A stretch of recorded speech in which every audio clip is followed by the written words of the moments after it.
Good evening. The word of the day is compromise. Today, two different gentlemen came over and had some things done at the sawmill.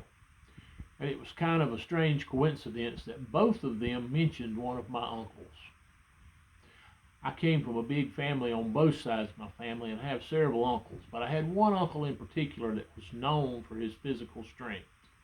And both of those gentlemen that came over today talked about that particular uncle. And it reminded me of something that happened when I was just a very small child. When I was just a little kid, he and I had to make a compromise.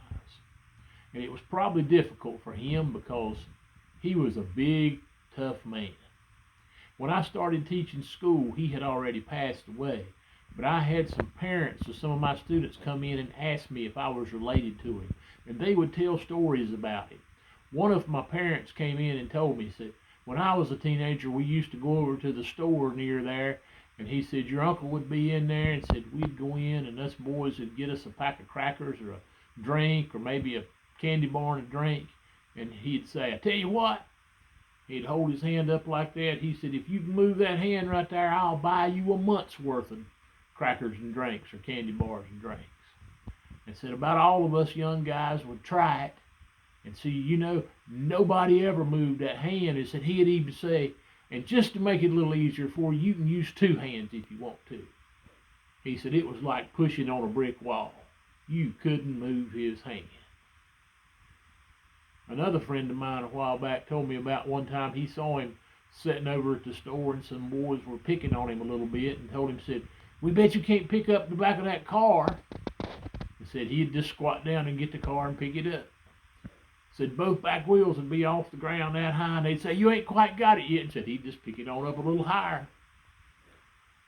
But when I was just a little kid, one of the things that most all of my uncles did for pleasure was to go hunting. They liked to go hunting. And this particular uncle got him a brand new bird dog that he was so proud of because he had paid a little bit of money for this bird dog. It was supposed to be a really great bird dog.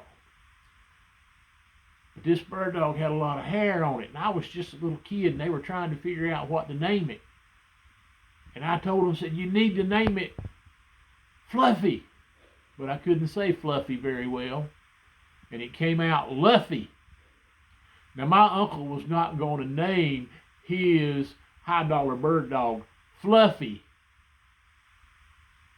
But when it came out Luffy, he said, well, I guess we can go with that. And he compromised.